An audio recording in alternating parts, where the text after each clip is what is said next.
arambaza ngo mareshare omega ariho ni omega ariho bati uriya gakwerere aza omega ari yego niba na omega tarafatwa ariko jewe icyo gihe hari imboni nari mfite igoma tuganira ambwira ati giye nabonye na omega bamuturumburiwe mu gipangu kitari kinazwe kujya kurasa omega ukajyana n'isina rya photographe omega se n'intuze ni hene ubugiye kuzitura ngo uragenda na filima birega nakubwiye ngo yarapfuye ntibamukoraho raporo uwapfuye ntago bagikorwaho raporo bakora raporo ku muzimu se raporo zikorwa ku muntu muzima omega ako njya nibaza umutwe wa omega ugize amahirwe utitaye ku bikorwa biwanyuzemo igihugu kikakwinginga niba ari abantu baproteje muri aka karere k'ibiyaga bigari nukuri kose ni General Omega ku cyamatangazo ya gisirikare asigaye atangwa na Lawrence Kanyuka nukubera ko Colonel Wiringoma atakikora akazi ko Kanyuka ari uwo muvugizi mu ishami rya politike kuki asigaye avuga n'ubuvugizi bw'ahari position militaire kandi bafite umuvugizi wa gisirikare. Izi modoka zuzuye imihanda habamo iyawe ikibazo niye hize uzayigurira barakubesha abakubwira ko gutumiza imodoka bigoye nta gihe na kimwe gutumiza no kugura imodoka byoroshye nk'ubo hamwe na Gugaga Cars kompanyi yonyine wabaza imodoka y'inzozi zawe na spare parts zazo aha ntibigusaba kumena banki wanabatuma ku ruganda mu minsi mike cyane imodoka y'inzozi zawe ikakugeraho bahamagare cyangwa ubandikire kuri 0788 uranabandikira kuri mail yabo ni gugagacars@gmail.com wanabasanga i Nyarugenge mu nyubako ya Jeff Plaza floor ya 4 room ya 6 Gugaga Cars buy and ship your dream cars. Rero nabonye benshi bibaza tese umugabo witwa General Omega FDL yarengeye hehe bamwe bati ariko muracyabaza uwo witwa General Omega ati ni muzi ko yaciye isheni abandi bati nyamara ati mu minsi iri imbere muzatungurwa no kubona Omega agejejwe hano mu gihugu cyacu cy'u Rwanda. Wabibonye? Nabibonye. Kusekase nyine ukuntu ise witonda wagira ngo bese nawe ni nkuri kuguyeho oya gutyo gusa nago nguyeho na Godfather yigeze kwimbaza muri space yiwe arambaza ngo mareshare omega ariho ni omega ariho dusoreza kuri iyo ntuzi iri on record urumva yego urabona uyu mwanditsi w'igihe wo ku gihe yagiye avuga chronology yuko ibya omega byagiye bivugwa sibyo yego uribuka ikinyamakuru imvaho cyandika ko omega ariho ngo babivuganye ngo na Pascal Oscar Barinda yiba ubanza n'inkuru yaravuyeho yewe nakomeza gushimangira ngo kuki urupfu rw'umuntu nk'umugenerali sibyo ruba point de débat ruba point yo kudebatingaho aho kugira ngo rube point yo gufinaliza amakuru we akabagiye ubusa rukivuga kuri wa mukoneri wapfuye wa crap w'abakomando ba FDL amaze no kwibagirana amaze kandi ari umuntu ukunda kugaruka aranyibagiye hari ukivuga ku nkuru za mudacumura ko yarashwe iyo umuntu arashwe urumva mu ntambara amakuru yajya ku ruhande yajya muri mize hari ukivuga ubuse Cirimwami bari bamuhamba hari ukivuga kuri Cirimwami bavuga ku ishyingurwa agenda nabonye barasohoye skejo ko zamushyingura ejo bundi ariko avuga nk'umuntu wapfuye kuki Omega avuga nk'umuntu ukiriho so twebwe rero nk'abantu basesenguze nuko tujya impaka ubundi kuki umuntu akivugwa nuko 50% ariho nuko 50% atakiriho none ikinyamakuru nkayigihe navuga ko atari ikinyamakuru cyagafuka imvugo rimwe do you think ikinyamakuru nk'iki gifa kwandika ku nkuru nk'iyo ngiyo ishobora guteza n'ibibazo mu bantu nta makuru gifite erega hari n'ibinyamakuru ku isi byandika urumva byahawe amakuru kugira ngo bakreye iyo ntuzi ya existence y'umuntu nk'uwo nguwo ariho what's okay byaba atakiriho ariko se reba ukuntu bashoje iyo nkuru bashova ngo na n'ubu ngubu kuva 2019 ngo Omega niwe muyobozi wa FDL reba ukuntu kuri shite baretse gatahubwo yakoze cyane kunyunganira hari ahantu bavuga ngo mu gitondo cya tariki ya mbere humvikanye gihuduka ya FM23 nk'ubyo wakomojeho igiye gushyikiriza u Rwanda barwanya wa FDL yafatiye ku rugamba harimo ufite ipeti ryo ku rwego rwa generale ariko amazina ye ntiyari yakamenyekanye urumva ofisiye mukuru wa FDL washyikirijwe u Rwanda icyo gihe ni wahoze ari umunyamabanga mukuru uyu mutwe iterabwoba General Gakwerere Ezekiel wamugwaga mu ntege mu boherejwe ni Major Ndambaje Gilbert wamenyekanye nka Rafiki Castro. hakiriho ibihuha kiragiye ntabwo Gakwerere ibyo byari ari we wanazaga imbere nta n'uwari ufite impaka kuri Gakwerere urumva abazi ko Gakwerere yafashwe bari babizi ariko Yesu igihe azazira ariko abari bazi ko nanone Omega ahubwo ashobora kuza mbere ya Gakwerere ku buryo n'abantu banavuze bati urumva ku buryo n'abantu abantu mwaganiraga akavuga bati uriya Gakwerere aza aho Omega ari niba na Omega atarafatwa ariko jewe icyo gihe hari imboni nari mfite igoma tuganira ambwira ati giye nabonye na Omega bamuturumburiwe mu gipangu kitari kinazwe sibyo nabo kavuga utese hakwereka Gakwerere Omega gasigara arimo mariki urumva andi mabwo akavuga ngo abakomando ba M23 barashe Omega ari bya bindi Austin Kabari ndavuze ngo nageze no kundakiye niki uzi ko hari ugeze kutubwira kandi uramuzi tumuziranyeho ngo na video ye kujya kurasa Omega ukajyana n'itsinda rya photographe Omega se n'intuze ni hene ubugiye kuzitura ngo uragenda na filima okay hari abantu bajya muri operation commando bafite n'amakamera kuri jiyazi zabo ku myambaro bambaye ariko se zibaye nijoro zaba zifite infrarouge wenda byemera ni byinshi cyane ariko reka twigarukire ku ngingo kuba Omega ari nka point Pierre de Chopoma yamabuye biti ntaza agusha amato ukaba utabuyabona kandi ntiwakana kahari iyo hari ubwato kubise burashwanyuka no mu kivu abantu barabizi aho utagomba kunyuza ubwato bwawe Omega none inkuru z'uyu munsi gasi kimuvuga nk'umuntu uriho abantu bakana ko Omega atariho kubera iki Omega ariho urumva ahubwo ahari kandi noneho muri iyo nkuru urayibona Cire Ngoma yahakanye ko atapfuye wose uvuguza Cire Ngoma nk'umuvugizi wa FDL kubera iki ariko habagaragaje akantu Marshali ati impuguke z'umuryango w'abibumbye muri raporo zashyize hanze tariki ya 3 Nyakanga zuzemeza ko ariho 2025 uretse wumve ati zagaragaje ko bitewe n'ibitero bya FCM23 General Omega n'abandi ofisiye bakuru FDLR bavuye mu birindiro babagamo mu nkengero z'ikirunga cya Nyiragongo n'imbere muri pariki ya Virunga bisa naho amugani wawe aha bashaka gusa naho bagaragaza ko yimuye ibirindiro ariko ariwe Rega nakubwiye ngo yarapfuye ntibamukoraho raporo uwapfuye ntabwo bagikorwaho raporo bakoraho raporo ku muzimu se raporo zikorwa ku muntu muzima urumva ntabwo abantu bajya gukora raporo ngo uzi gusohora raporo ikintu bisaba gusohora raporo banza kuyishungura urumva banyeganyiza inkuta zose mpaka igihe kugira ngo bazakumentioninga muri raporo bagomba ahubwo izo mpuguke zizina makuru ye ati muri iki gihe abarwaye FDL babarizwa muri ibyo bice muri Rucuru birimo Binza muri teritwari ya Rikare muri Uvira mu ntara ya Kivu y'Amajyepfo n'Ibujumbura impuguke zaro nizagaragaje aho General Omega yabaherereye zishinzwe kubaha amakuru zirahazi hako nizatanga amakuru impuguke zivuga ibyo zishaka buriya se konobusi ukuntu ipanze yego nuko utayibona ugiye kwicengera bakubwira n'indaki Omega barimo nese buriya icyambere cyo leta ya Kongo izahari mu butasi bwayo sibyo yego na leta y'u Rwanda ishobora kutahayoberwa kuko konobusi bahanye amakuru abatasi barayungura icyo bakuyemo kivamo konobusi none se uribwira ko bibeshya nabonye brigadier general Ronald Rwivanga yanasobanuye ko RDF itashyikirijwe General Omega none se RDF yari kuvuga ngo kutashyirwa umurambo wa General Omega ako mwajya murareka mugasoma ikintu cyanase ugitangira no sigenera ikintu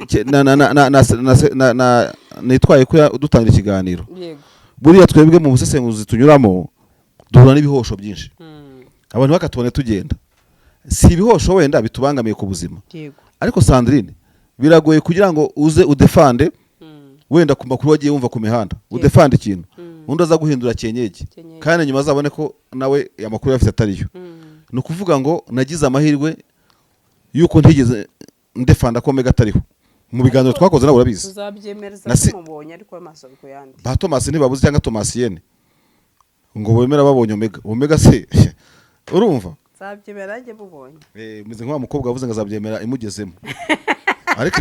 urumva arugezemo nagari yavuze bityo ni urugo yaravuze niko mbi sorry nabicutse kandi dutiri ijambo ryanjye ko ntimuzarisibe urumva erega urumva Omega oya Generali Major Eugene Nkubito uyobora ingabo muri division y'Iburengerazuba yego ejo bundi ngaganira n'abaturage ngira ngo kuri 20 z'ukwezi gushize ngo barimo babwira ati mubwira abantu nka ba Omega batahe mundi kibabuzwa n'iki gutaha k'abana bameze neza. Se general n'umwana uyoboye no divisire muri Kongo bahanganye na Kongo, donc bahanganye amaso. None se wa mukoloneli wo mu ngabo z'u Rwanda njya nk'umwibagirwa wari brigade commandant muri Bavahari avuga abayitwaga ba major ba Colonel Gaston babaga mu kibaya, hari ugeze bitera imigeri. None se hari amakuru yo muri Kongo urumva ubwo yaba ari ubutasi azera natembera nangira mu bicu n'abamotari n'abaki byose yaca kuri afande nk'ubitata yazi ari uri ku rukuta ruri hariya. Ariko rero ikishimishije muri byose azafatwa. Uyu mugabo wari bamwinginga nigeze kuvana general kabari bamuvugaho uyu mugabo ahubwo gena nkimara nkukuni inkuru yo kugihe iminsi yirabaze ukabona F73 ndakubwiye do kumwohereza akira uyu mugabo iminsi yirabaze nta muntu haniga ducire se Prince waje ukatutsira ukabona ashaka kuba yagiye koherezwa mu Rwanda. Ibi ni iminyamakuru twubaha ntago byapfa kwandika inkuru imeze gutya ije nta na context ihari ya Omega ngo turenga ihereye kuri Omega yaciye ibintu turaza kumubona nawe kuri kamera cyangwa wenda sinzi hari ndetse tukiri kuri FDLR bwana Marshali aho nanabonye muri Rucuru erega bavugaga batene mu 23 shwa kwimufite ikimukamura w'amagambo cyangwa ngakivurwa nabonaga ari benshi avurwa savurwa ibiki avurwa se yabaye iki giye kabo bantu numvaga babamotari bavugaga ko babonaga bamuturumbuye aho ngaho ari muzima. Ariko abamotari ejo ngo twararushye inkuru zose muvuga abamotari ntariko murayagira kandi ngo ntayo kandi arimo kumbwira ndi Omega ako njya nibaza umutwe wa Omega ugize amahirwe utitaye ku bikorwa biwanyuzemo igihugu kikakwinginga niba ari abantu baproteje muri aka karere k'ibiyaga bigari nukuri kose ni General Omega. Icyambere General Omega aproteje nabo bene baba FDLR babasirikare be ugiye no kureba u Rwanda ko tuvuga Omega ibaza ariko kugira ngo u Rwanda ruvuga umuntu witwa uyobora FDLR retired General Kabari avuga ati uwo muntu genocide iba yarimo no mu bya pilote muri France yego uretse n'ibyo bakomereje muri Kongo urumva yego sha muvande simbizi niba hari umuntu protege wahawe second third quinton whatever chance nase zose Omega rimo buri Omega nago mashyamba sibyo ubanza nagira no kwa Nyagasana azavuga ati nkawe wabonye amahirwe yo kugira gute urayirengagiza ugira gute igihugu cyawe kirakubyinirira ibyo kurihira abana be nta n'inshingano z'igihugu yego n'ubundi kirihira n'abandi ariko nabyo bijya gutaha ufite ukwakira ni byiza yego umwana wize muri China kigahe hose udashinjwa genocide mu Rwanda urumva wabaho nabi nawara nabivuga ese uri arwaye iki bundi Omega arwaye iki kandi Omega banza mva ibiganiro nk'ibi ngibi arabyumva Omega yagiye kwa Makenga akavuga ati nyura cyangwa kuri Monisco kigikora agasama Makenga kumucyura akamucyura buriya abajendoro baravugana reka cyane umanura icyombo ukajya muri China yakangayo ukavuga uti hadi bamwita Bravo 5 undati Roger send urinde gende ndi Omega uretse kata buriya se ntazi ntuze yera yahita no telefone narayifite baraziranye umwe abazundi ndashaka gutaha ati ko shaka gutaha musaza atutaha nikisha ati warahindutse ego shaka batutsi baje barashize shaka kare kwavuze ati nisubiyeho icyo ni kiganiro hagati y'Amakenga na ntuze ubwo uri Omega gende Makenga wayo sabazi nawe uri Omega ntacyo ndi Omega uri Makenga yego ako Makenga wagorwa ndetse uki ushaka kuma Omega Omega si general oya sha nuzi afite ideology kuri high standard oya gusa nanone umuntu aragororwa aramutse koko Kongo barayiba yemeye kugira iki yemeye ko yahinduka Kongo barayiba akiriho byaba ari byiza Kongo barayiba bikaze ni wowe ujye uvuga ngo na unantuze na Saul yahindutse Paul Kongo barayiba babudacumura bagira hotel ngo zinyere 5 ngo yarayigiraga Ikisangani 5 star hotel kandi Ikisangani mu gikomeye ubwo Omega nawe afite ibindi ariko uyu Omega anataha amaze kubona ko amakara atwikishaga muri Nyiragongo bitagifata kivamo kandi bakanabana ko ubutegetsi bwa M23 nta wenda kubunyeganyeza nkubwire noneho bakomeje ubutegetsi ibintu babihinduye ibindi ariko iyo ubona umuyobozi wa Loni aza gusura inyeshyamba wabyumvise handi inyeshyamba za M23 zari burandeze ku rwego rwo hejuru ndetse umuntu wa Loni yahageze agatunganirwa ubanza abakize wa muntu ko Kinshasa agasanga abantu bakora umuganda nibura batuje bameze neza ubundi M23 Kinshasa igize amahirwe iri ya leta wenda tuvuga ihari Imana yo mu ijuru dore mu ijuru hejuru cyane hasi mu ijuru ni ubwo ni quelque part ni hano hariya ni mu gicu ntago ari mu ijuru nese mu ijuru ni hehe hashobora no kuba hasi bitewe n'ububanza physique nawe barabonagaho make oya ibintu by'imbere nanagamo make pe singiye kubeshya burya ibyogajuru ngo yagiye bizamuka gutya bakongera bakabicurika bijya mu kwezi oya noneho bigacurama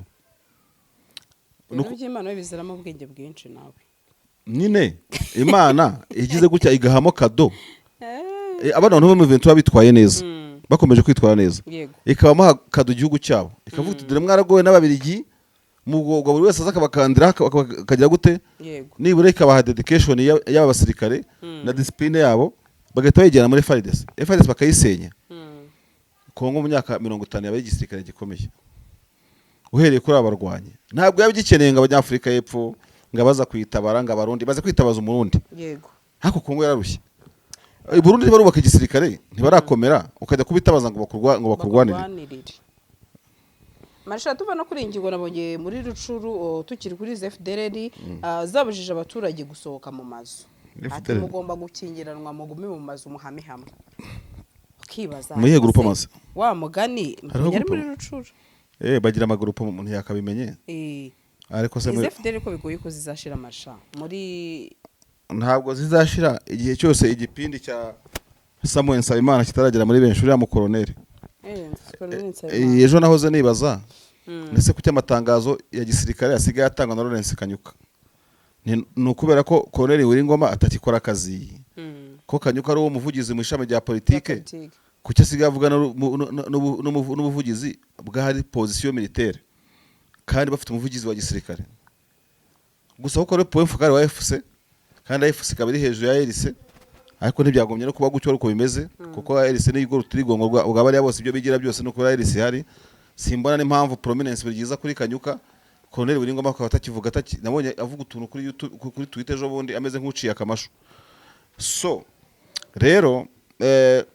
igisirikare kigomba gushyira imbaraga muri siyasa yacyo of course n'abaturage bakagifasha niho nzanemo Colonel Nsabimana wo muri G5 ya M23 kuko ntago bazatsinda FDLR badafashijwe n'abaturage yego iyo tuvuga ibi ngibi abantu bumva ari nko gusetsa imikara ntacyo M23 yageraho abapisi babo badashyizemo imbaraga yego Colonel Nsabimana ntago ari we wenyine ariko se afite abapisi bangahe baba officier n'abatari officier bakaze ku buryo nyine bashobora kwigarura imitima y'abantu bakabaha abana babo nabonye ejo bundi bari muri Nyiragongo abaturage barimo basukuma abana babo ngo bajye mu gisirikare bakabaza n'abafite abasanzwe bagiyemo vuba icyo byabamariye which is good so FDLR ifite abaturage ikumura bacometse ku miryango yayo muri Tongo na hariya muri za Rucuru barongoye abakobwa babo barashakanye bagize gute imyaka 20 n'ingahe ishize ababyeyi baba muri tuba barahunze FDLR irasasira rambye bikenewe rero kurwana ariko ukagenda ukagisesinga kuki ukagisesinga ku mitima y'abaturage bahari sibyo yego ejo bundi hari inkuru nabonye Micombero yandika y'ukuntu ngo M23 yafashe abacukura mu y'agaciro barimo bayanyereje ataranatunganywa kiri imicanga uwo ngo bakubita umwana wari uyafite baramwica bamwishe ngo abandi baturage barwana nabo bantu ba M23 banahitananyemo bose bamwe bahitana abandi ni ikintu gishoboka hariya muri Kongo kuko Kongo yubatse umuntu utwaye amabuye ko na Amerika iza kuyiba uramukubita wamushakira ikindi gihano cyangwa ukanakireka ugatwara ayo mabuye ukayamwambura cyangwa ukaramureka akayakomezana uwo muntu se niba ari nyirasenge wa FD cyangwa se wabarandeze acyagufitiye icyizere cyo kuvuga ngo mwamwiciye umuntu none yibye amabuye ngaraguha amakuru ashobora kuvuga tafazare FDL iyo ngiyo yaraduhondaga ariko ntiyatwicaga cyangwa se yakwambaraga kigendera urumva nuze uramwemera avuze ko ari umunyamakuru kabisa uvuga impande zombi ariko njye mbona namwikoma batese gutatubwira ibyo bihorere bano bantu yakoze kuri side konge bayavuze yakoze ninde muntu uhagaze imbere ya Tshisekedi akamubaza ngo kutaganira n'inyeshyamba zatwirwa za M23 kandi bigaragara ko zifite imbaraga yahagaze muri press conference Kinshasa abaza ikibazo Tshisekedi ati ubona amaherezo azaba yahe kinyeshyamba zigwiza imbaraga mukamuvuga ko wavuze ko mutazaganira. Izi modoka zuzuye imihanda habamo iyawe, ikibazo niye hize uzayigurira. Barakubesha abakubwira ko gutumiza imodoka bigoye, nta gihe na kimwe gutumiza no kugura imodoka byoroshye nk'ubu. Hamwe na Gugaga Cars, kompanyi yonyine wabaza imodoka y'inzozi zawe na spare parts zazo. Aha ntibigusaba kumena banki, wanabatuma ku ruganda mu minsi mike cyane imodoka y'inzozi zawe ikakugeraho. Bahamagare cyangwa ubandikire kuri 0788 uranabandikira kuri mail yabo ni gugagacars@gmail.com. Wanabasanga i Nyarugenge mu nyubako ya GF Plaza floor ya 4 room ya 6. Gugaga Cars, buy and ship your dream cars.